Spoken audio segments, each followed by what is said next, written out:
আসসালামু আলাইকুম প্রিয় দর্শক, আপনাদের সকলকে আমন্ত্রণ জানাচ্ছি অন্য মঞ্চের আলাপচারিতায়।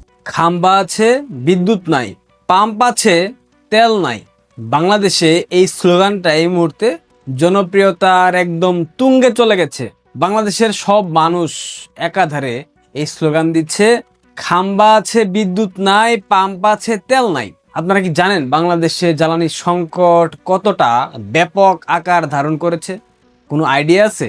জ্বালানি এবং বিদ্যুৎ মন্ত্রী টুকু সাহেব তিনি বলতেছেন বাংলাদেশে জ্বালানি কোনো সংকট নেই, বিদ্যুতের কোনো সংকট নেই, কিন্তু বাস্তবতা কি বলে?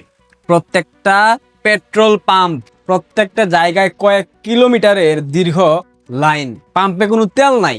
বিএনপির অসাধু ব্যবসায়ী যারা আছে এরা সবকিছু মজুত করে রেখে দিয়েছে ব্যাপক আকারে মুনাফার জন্য। তারা এখন সেগুলা আড়ালে আবডালে বিক্রি করতেছে। এই ধরনের অসংখ্য তথ্য আমাদের কাছে আছে। সব থেকে বড় যেই সমস্যা বর্তমানে বাংলাদেশে, তো এই মুহূর্তে গ্রীষ্মকাল, প্রচন্ড গরম, এই গরমে বিদ্যুৎ নাই। তার মানে বুঝতে পারছেন যারা গ্রামের মানুষ তাদের অবস্থা কতটা শোচনীয়। বিশেষ করে যারা জেলা শহরে বসবাস করে তাদের অবস্থা কতটা শোচনীয়।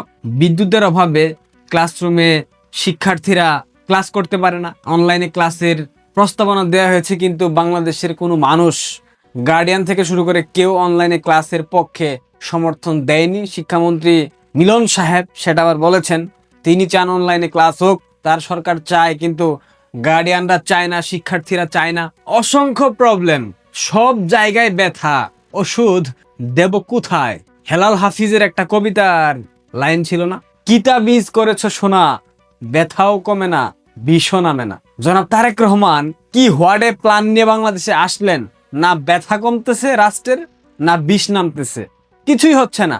আপনারা অনেকে আমাকে ইনবক্স করেন, বিভিন্ন ধরনের কথা বলেন, অনেকেই কল করেন, অনেকের কথা রিপ্লাই দিতে পারি না, অনেকের কল ধরতে পারি না। অসংখ্য মানুষের সাথে আমি কথা বলি। আপনারা বিশ্বাস করবেন কিনা আমি জানি না, বাংলাদেশের 64 জেলা থেকে অসংখ্য মানুষের সাথে আমার প্রতিনিয়ত কথা হয়। তাদের যেই অভিব্যক্তি, তাদের যে মনের যে অভিপ্রায়, এইসব শুনলে আপনারা স্ট্রোক করবেন। সত্যি কথা বলতেছি।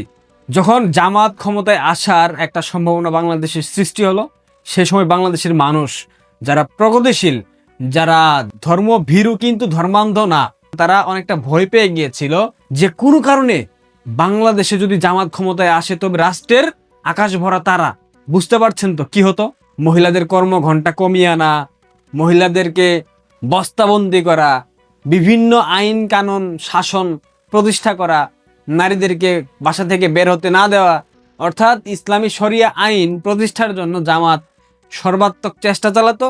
এটা বাংলাদেশের মানুষ বুঝে গিয়েছিল, যার কারণে তারা তারেক রহমানের উপর আস্থা রেখেছিল, বিএনপির উপর আস্থা রেখেছিল। বিএনপির যারা প্রার্থী ছিল সংসদ সদস্য নির্বাচনে, এই প্রার্থীরা কিন্তু ম্যাক্সিমাম চাঁদাবাজ, সন্ত্রাসী।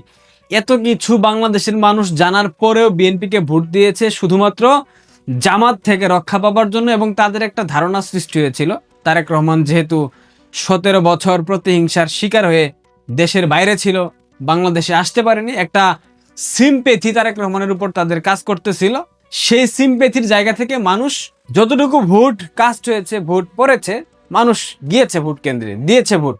এখানে আওয়ামী লীগের কর্মী সমর্থক ছিল, এখানে সাধারণ মুক্তিযুদ্ধপন্থী মানুষ ছিল, বিভিন্ন শ্রেণী পেশার মানুষ ছিল।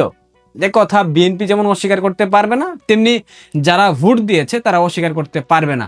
কিন্তু যেই মানুষগুলা, তাদের আশা আকাঙ্ক্ষা ছিল তারেক রহমান ক্ষমতায় বসার পর বাংলাদেশটাকে স্থিতিশীল করবে, বাংলাদেশে নিত্য প্রয়োজনীয় দ্রব্যমূল্যের দাম কমবে, বাংলাদেশে জ্বালানি সংকট দেখা দেবে না, বাংলাদেশে বিদ্যুৎ সংকট দেখা দেবে না।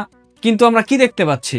অন্তর্বর্তীকালীন সরকার ক্ষমতায় আসার পর বাংলাদেশের অসংখ্য বিদ্যুৎ কেন্দ্র বন্ধ হয়ে গেছে। বাংলাদেশের প্রধান যেই তেল শোধনাগার এই সরকার ক্ষমতায় আসার পর বন্ধ হয়ে গেছে, কারণ জ্বালানি সংকট। গতকাল গণমাধ্যমে একটা সংবাদ দেখছিলাম, রূপপুর পারমাণবিক বিদ্যুৎ কেন্দ্র জ্বালানি লোডিং এর অনুমতি মিলেছে, সহসায় জাতীয় গ্রিডে সরবরাহের আশা। অর্থাৎ রূপপুর পারমাণবিক বিদ্যুৎ কেন্দ্র থেকে যে বিদ্যুৎ উৎপন্ন হবে সেটা জাতীয় গ্রিডে যুক্ত হবে। জনাব তারেক রহমান গত পরশুদিন টাঙ্গাইলে গিয়ে বলেছেন 17 বছর শুধু লুটপাট হয়েছে, স্বজনপ্রীতি হয়েছে, কোনো উন্নয়ন বাস্তবিক পক্ষে হয়নি, কার্যত সবকিছু ছিল লোক দেখানো, লুটপাটের মহাযজ্ঞ। জনাব তারেক রহমান, এই যে রূপপুর বিদ্যুৎ কেন্দ্র, পারমাণবিক বিদ্যুৎ কেন্দ্র, কখনো স্বপ্নে ভেবেছিলেন পারমাণবিক বিদ্যুৎ কেন্দ্র বাংলাদেশে প্রতিষ্ঠা হবে? আপনার পিতা, আপনার মাতা, আপনি কখনো ভেবেছিলেন, কল্পনা করেছিলেন বাংলাদেশের মতো রাষ্ট্রে পারমাণবিক বিদ্যুৎ কেন্দ্র স্থাপন করা হবে? ভাবেন নাই, কারণ আপনার ভাবার গভীরতা ওইটুক পর্যন্ত না। শেখ হাসিনা করে দিয়ে গেছেন। 17 বছর যদি বাংলাদেশে কোনো উন্নয়ন না হয়ে থাকে, 17 বছর বাংলাদেশে যদি কোনো প্রকার ইনফ্রাস্ট্রাকচারাল উন্নয়ন না হয়ে থাকে, তবে মেট্রো রেল, পদ্মা সেতু, elevated expressway, 300 feet Purbachal expressway, Rooppur পারমাণবিক বিদ্যুৎ কেন্দ্র, এগুলা কে করেছে? জানজুয়া করে দিয়ে গেছে বাংলাদেশে এসে, নাকি জানজুয়ার ভাই জিয়াউর রহমান করে দিয়ে গেছে? যতে জানজুয়া যতে জিয়া মিলে যাইতো, নাকি দেশমাতা বেগম জিয়া করে দিয়ে গেছে? মিথ্যা বলেন। মিথ্যা রাজনৈতিক একটা কালচার বাংলাদেশের, এবং বিএনপির রুটি রুজির জায়গা হচ্ছে মুক্তিযুদ্ধ বিরোধিতা করা, আওয়ামী বিরোধিতা করা এবং মিথ্যাচার করা, ইতিহাস বিকৃত করা। এগুলা হচ্ছে বিএনপির রুটি রুজি, বিএনপির রাজনৈতিক পুঁজি। সুতরাং আপনি মিথ্যা কথা বলবেন, আপনার বাবা মিথ্যুক ছিল, আপনার মা মিথ্যুক ছিল, আপনি মিথ্যুক হয়েছেন, আপনি মিথ্যা কথা বলবেন, এটা খুবই সিম্পল। বাট যেই দৃশ্যমান উন্নয়নগুলো বাংলাদেশে হয়েছে, এগুলা নিয়ে মিথ্যা কথা কেন বলেন? আপনি যে কথাগুলা বলেন, আপনার যে ভিডিও ফুটেজগুলা বিভিন্ন গণমাধ্যমে আসে, এগুলার কমেন্টে আপনি কখনো খেয়াল করেছেন? দয়া করে তারেক রহমানের যারা পিআর টিম, যারা দায়িত্ব পালন করেন, তারা দয়া করে এই যে কমেন্ট বক্স, এই কমেন্ট বক্সের বেশি না 1000 কমেন্ট তারেক রহমানকে প্রিন্ট করে নিয়ে গিয়ে দেবেন, তারেক রহমান পড়বেন। আপনাকে বাংলাদেশের মানুষ এখন নতুন নাম দিয়েছে। আপনার নতুন নাম গান্ডু, আপনার নতুন নাম হচ্ছে গিয়া দুর্গন্ধযুক্ত ডাস্টবিন, কারণ আপনি মুখ দিয়ে কথা বললেই সেখান থেকে দুর্গন্ধ বের হয়। আপনি কি বুঝতে পারছেন জনাব তারেক রহমান? আপনার অসংখ্য নাম, 40 দিনের শাসনামলে আপনার নাম হয়ে গেছে কার্ড বাবা, আপনার নাম হয়ে গেছে গান্ডু, আপনার নাম হয়ে গেছে দুর্গন্ধযুক্ত ডাস্টবিন। আর কি নাম আপনার অর্জন করা বাকি আছে জনাব তারেক রহমান? সাবেক প্রেসিডেন্ট, সাবেক প্রধানমন্ত্রীর কুখ্যাত গুণধর পুত্র। মিথ্যাচার করা ভালো, কিন্তু মিথ্যা কথা ক্রমাগত বলে গেলে বাংলাদেশের মানুষ যে এগুলা বুঝে যায়, সেইটুক বুঝার সক্ষমতা আপনার মধ্যে নাই। কত সমালোচনা করব বলেন? লজ্জা শরম তো আপনাদের নাই, থাকলে তো এত সমালোচনা করতে হতো না। গত 48 ঘন্টায় বাংলাদেশের প্রায় 5টি জেলার কমপক্ষে 20 জন মানুষের সাথে কথা বলেছি। তারা বলতেছে, ভাই আগে বিদ্যুৎ থাকতো, মাঝে মধ্যে যেত, কিন্তু এখন বিদ্যুৎ মাঝে মধ্যে আসে, মানে বিদ্যুৎ মাঝে মধ্যে ঘুরতে আসে। আমি বলতেছি না, আমার কথা বিশ্বাস করেন। বিবিসি, ডিপ স্টেটের দালাল গণমাধ্যম, যে গণমাধ্যম জুলাই সন্ত্রাসীদেরকে অনেক এগিয়ে দিয়েছিল জুলাই আন্দোলনের সময়, যে গণমাধ্যমের সাথে জনাব তারেক রহমানের একটা সুসম্পর্ক আছে, বিবিসি বলতেছে, দেখেন সংবাদ, যেদিন কম সেদিন 7 ঘন্টা, কোনোদিন আবার 10 ঘন্টার বেশি হয় লোডশেডিং। 10 ঘন্টার বেশি যদি লোডশেডিং হয়, সেখানকার মানুষ কিভাবে টিকে থাকবে? এখন তো মৌসুম চলতেছে, ফসলের মৌসুম। এখন যদি চাষিরা সেচ কাজে বিদ্যুৎ ব্যবহার করতে না পারে, পাম্প দিয়ে পানি তুলতে না পারে, জমি ফেটে যাবে। চৈত্র মাস, প্রখর রোদ, এই রোদে যদি চাষিরা পানি দিতে না পারে, ফসলের জমি ফেটে চৌচির হয়ে যাবে, ফসল উৎপাদন হবে না, দুর্ভিক্ষ হাতছানি দিয়ে ডাকবে। জনাব তারেক রহমান, আপনি কি বুঝেন? অবশ্য আপনি বুঝবেন বা কিভাবে? ক্লাস 10 পাস, মানে এইচএসসি পাস করতে পারেন নাই, এসএসসি পর্যন্ত কোনোভাবে টেনে টুনে পাস করেছেন, সার্টিফিকেট আদায় করেছেন বিভিন্ন জায়গা থেকে বাপের সক্ষমতার কারণে, বাপের অবৈধ ক্ষমতা ব্যবহার করে। সেচ মৌসুমে বিদ্যুতের সংকট হলে চাষিরা কতটা ক্ষতিগ্রস্ত হয়, এবং এই ক্ষতিগ্রস্ত হওয়ার প্রভাব পরবর্তীতে বাংলাদেশের খাদ্যের সংকট সৃষ্টি করতে পারে, এবং এই খাদ্য সংকট সৃষ্টি হলে বাংলাদেশে দুর্ভিক্ষের একটা প্রকট সম্ভাবনা দেখা দেবে। এইটুক বোঝার সক্ষমতা আপনার মস্তিষ্কের মধ্যে নাই, থাকবেই বা কেন? 10 পাস তো ভাই, 8 পাস মাতার, 10 পাস গুণধর পুত্র। সবার আগে Bangladesh, what a plan, I have a plan for the people, for my country. এমন প্ল্যান নিয়ে আসছেন, বাংলাদেশে এখন 10 ঘন্টা লোডশেডিং হয়, বাংলাদেশে এখন জ্বালানি তেলের অভাবে মানুষ হাহাকার করে, ঘন্টার পর ঘন্টা পাম্পে গিয়ে সিরিয়াল দিয়ে দাঁড়িয়ে থাকে, সেই সিরিয়ালের দৈর্ঘ্য হয়ে যায় 3 থেকে 4 কিলোমিটার। ঢাকায় আমি তেজগাঁ থাকতাম, ফার্মগেট থাকতাম, দীর্ঘদিন থেকেছি। ফার্মগেটের বিজয় সরণিতে অনেক ভালো একটা পেট্রোল পাম্প আছে, ট্রাস্ট। এটা হয়তো বা অনেকেই চেনেন। গত পরশুদিন এক ছোট ভাই ফোন করে বলতেছে, ভাই ট্রাস্টের পাম্পে তেলের জন্য সিরিয়াল গিয়ে ঠেকেছে বনানী সিগন্যাল পর্যন্ত। প্রধানমন্ত্রীর কার্যালয়ের এখান থেকে বনানী পর্যন্ত সিরিয়াল গিয়ে ঠেকেছে, তার মানে সেই সিরিয়ালের দৈর্ঘ্য হয়েছে প্রায় 3 থেকে 4 kilometre. What a plan mister Tarique Rahman. বাংলাদেশের মানুষ এখনো বুঝতে পারছে না বাংলাদেশ কোথায় যাচ্ছে, বাংলাদেশের ভবিষ্যৎ কি অপেক্ষা করতেছে। যাই হোক, বেশি কিছু বলবো না, মিথ্যাচার করা বন্ধ করেন ভাইয়া। আপনি মিথ্যাচার করলেও সেটা দুর্গন্ধ আকারে বের হয়, এইটুক আপনার বোঝার সক্ষমতা অর্জন করা উচিত। রূপপুর পারমাণবিক বিদ্যুৎ কেন্দ্র থেকে জাতীয় গ্রিডে বিদ্যুৎ যুক্ত হবে, এই জন্য রাতের আধারে অন্তত পক্ষে শেখ হাসিনার প্রতি আপনার কৃতজ্ঞতা জ্ঞাপন করা উচিত মিস্টার তারেক রহমান। প্রিয় দর্শক, ভালো থাকবেন, পারলে ভিডিওটা শেয়ার করে দিবেন। টাইম ম্যাগাজিনই লিখেছিল এই নামটি এসেছে একটা কথিত দুর্নীতির অভিযোগ থেকে, যেখানে বলা হয় হাজার হাজার বিদ্যুতের খুঁটি সারা বাংলাদেশে সে সময় বসানো হয়েছিল বটে, কিন্তু সেই খুঁটিতে বিদ্যুৎ ছিল না। মানে ঠিক এখনকার পরিস্থিতি, জ্বালানি তেলের মজুত নাকি সর্বোচ্চ, অথচ জ্বালানি তেলের অভাবে বিদ্যুৎ উৎপাদন বন্ধ। জ্বালানি তেল এমনকি পেট্রোল পাম্পে গেলে মানুষ পাচ্ছে না, ডিজেল পাচ্ছে না কৃষক সেচ দেওয়ার জন্য। দেশ ভয়াবহ লোডশেডিং এ নাকাল। তবে সে খবর বাংলাদেশের সংবাদ মাধ্যমগুলো, শীর্ষস্থানীয় সংবাদ মাধ্যমগুলোতে সেভাবে পাওয়া যাচ্ছে না। দিনে 8 থেকে 10 ঘন্টা লোডশেডিং এর বিষয়টা অনেক জায়গাতেই একেবারে স্বাভাবিক ব্যাপার হয়ে উঠেছে। চট্টগ্রাম, রাজশাহী সহ মহানগরীগুলোতে তো বটেই, লোডশেডিং সবচেয়ে বেশি হচ্ছে গ্রামাঞ্চলে।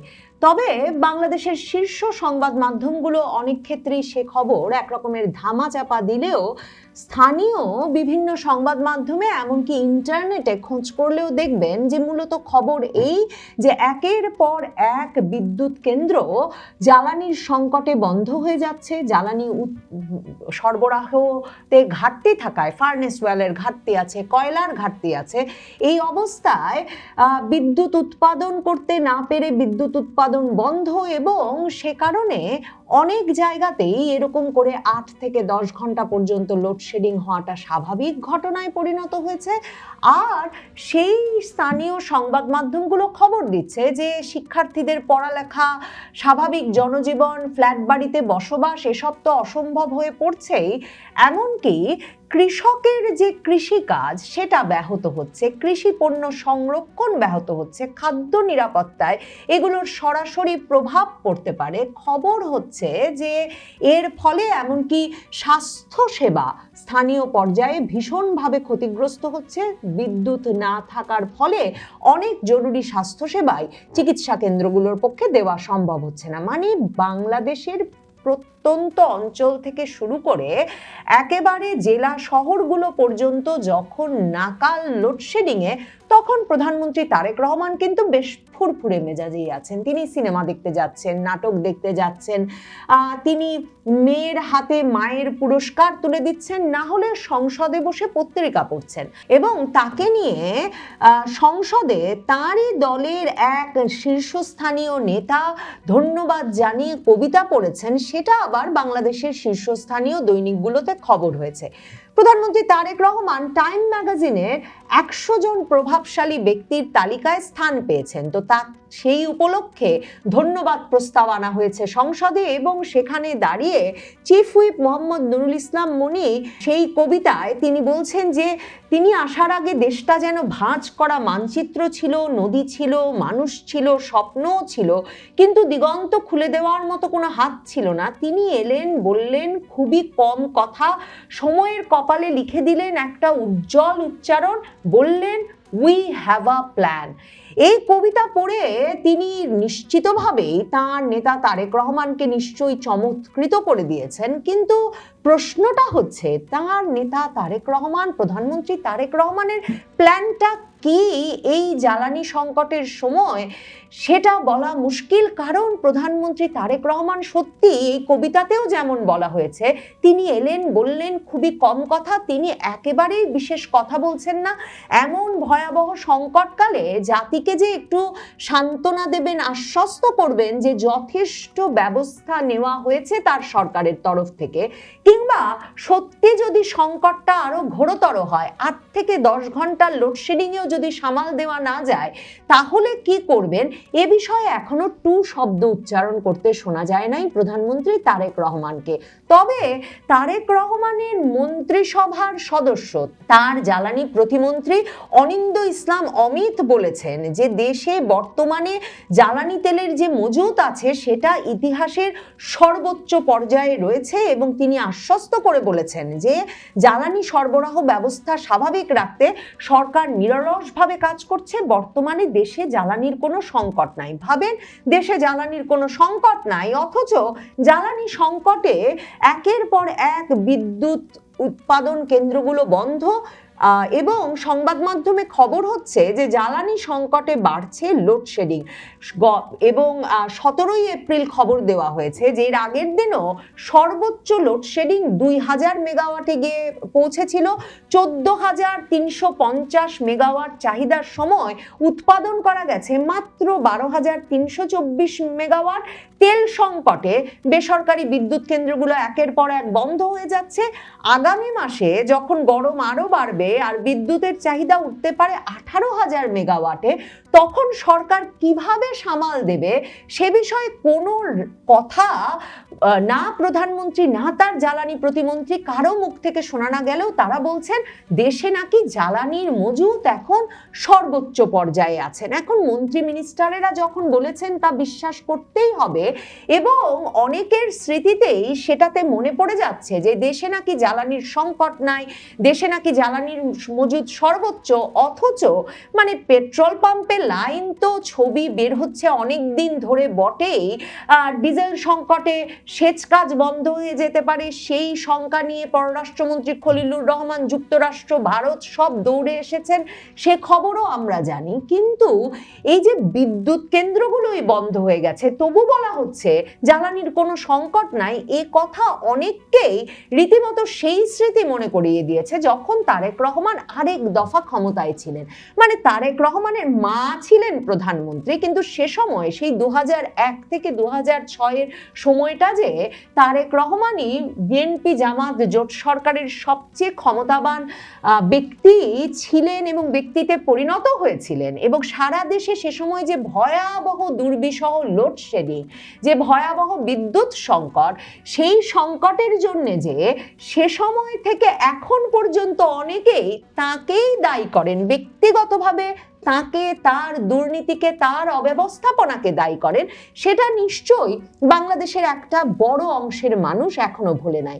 আসলে আন্তর্জাতিকভাবেও সে কথা যে ভোলে নাই সংবাদ মাধ্যমগুলো বা রাজনৈতিক পর্যবেক্ষকরা, তার প্রমাণ এই যে তারেক রহমান যেই পত্রিকাটা থেকে 100 প্রভাবশালী ব্যক্তির জায়গায় স্থান পেলেন, বিশ্বের নীতি নির্ধারকদের ওপর প্রভাব সৃষ্টিকারী অত্যন্ত প্রভাবশালী পত্রিকা, শীর্ষস্থানীয় সাময়িকী টাইম ম্যাগাজিন, সেই টাইম ম্যাগাজিন যখন নির্বাচনের আগে জানুয়ারি মাসে পুরো একটা দীর্ঘ প্রতিবেদন ছেপেছিল তারেক রহমানকে নিয়ে এবং বলে দিয়েছিল যে প্রডিগাল সান, এই বাংলাদেশের এই বকে যাওয়া পুত্রই হতে যাচ্ছেন আগামীর প্রধানমন্ত্রী।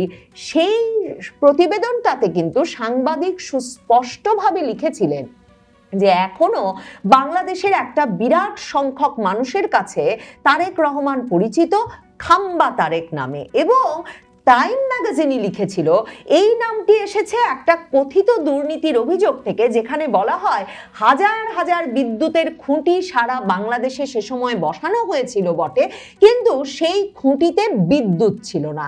মানে ঠিক এখনকার পরিস্থিতি, জ্বালানি তেলের মজুত নাকি সর্বোচ্চ, অথচ জ্বালানি তেলের অভাবে বিদ্যুৎ উৎপাদন বন্ধ। জ্বালানি তেল এমনকি পেট্রোল পাম্পে গেলে মানুষ পাচ্ছে না, ডিজেল পাচ্ছে না কৃষক সেচ দেওয়ার জন্য।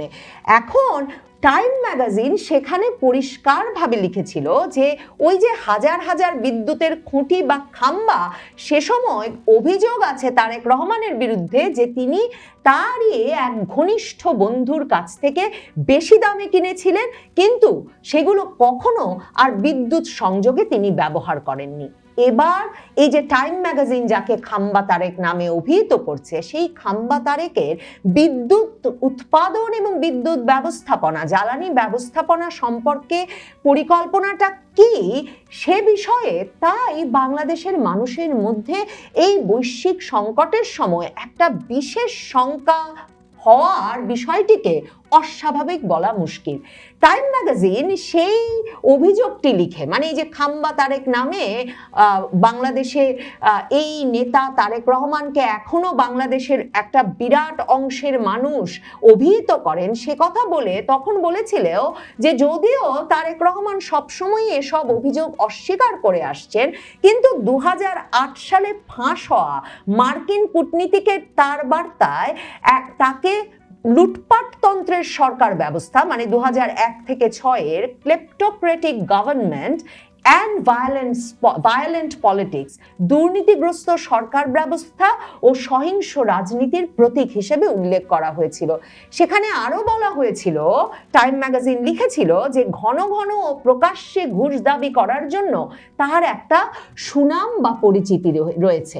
মানে সময়ের পালাবদল কিভাবে ঘটে, রাজনীতিতে যে শেষ কথা বলে কিছু নেই তার প্রমাণ সেই তারেক রহমানের নেতৃত্বে বাংলাদেশে নিরঙ্কুশ সংখ্যাগরিষ্ঠতা পেয়ে বিএনপি আবারও ক্ষমতায় এসেছে এবং তারেক রহমান প্রধানমন্ত্রী হয়েছেন। এবং তারেক রহমান 25শে ডিসেম্বর 2025-এ 17 বছরের নির্বাসন শেষে বাংলাদেশে ফিরেই ঘোষণা দিয়েছিলেন, উই হ্যাভ আ প্ল্যান।